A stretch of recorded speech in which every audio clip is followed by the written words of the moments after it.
A few different ways of trying to visualize fractions, dividing with fractions, so that we can understand a little bit more of what's going on. Here we have the fraction 3/4, and here we have the fraction 3/8. Now, the problem here is that they're not quite in the same form. We have different denominators. Down here we have a denominator of 8, and down here we have a denominator of 4.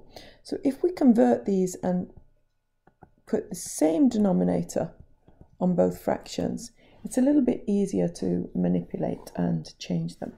So in our first fraction, we've multiplied 3 by 2 to give us 6, and 4 by 2 to give us 8. So we have that 3/4 is the same as the equivalent fraction 6/8. And we're dividing all of that by 3/8. Okay, well here I've actually prepared a rectangle where I'm trying to demonstrate 6/8. We can see that here we've got the, if I just sketch that in a pale colour here, here are 6 squares out of the 8. So this is equivalent to 6/8, which is equivalent as well in our shape of 3/4.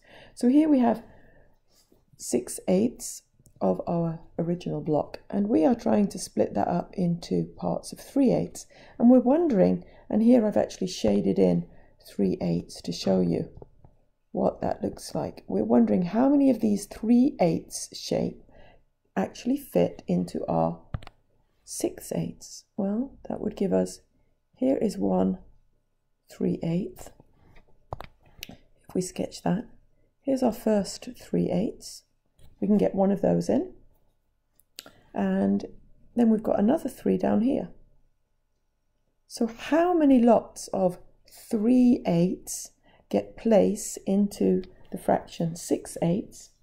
Well, we can see that we will have place with 2 whole shapes that are 3/8 big. Here's the first 3/8 that get placed in there, and here's the second 3/8. So that's actually what we're doing when we're dividing by fractions. And this gives you a little way of visualizing it. You're wondering how many of these shapes actually get placed in the larger shape. How many 3/8 get placed in the 6/8 that we have.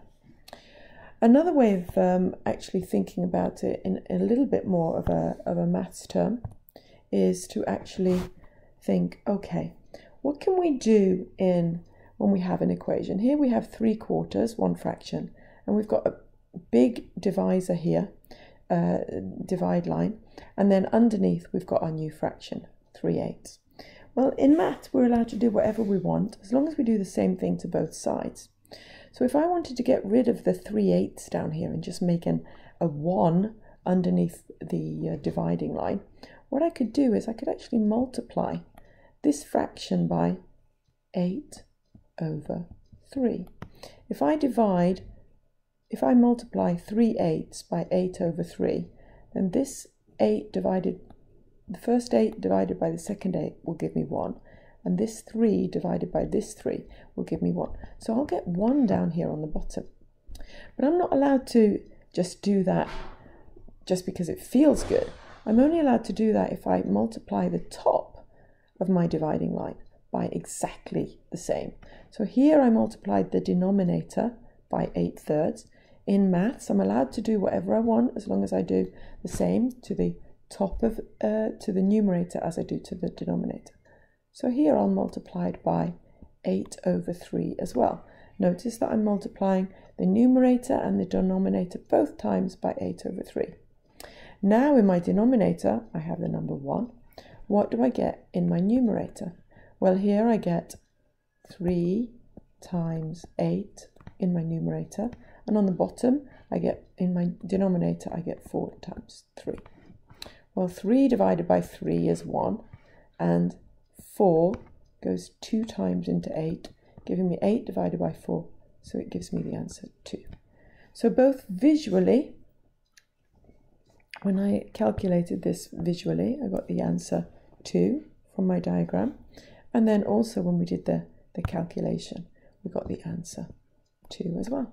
So this just demonstrates how we can use different methods to show divisions with fractions.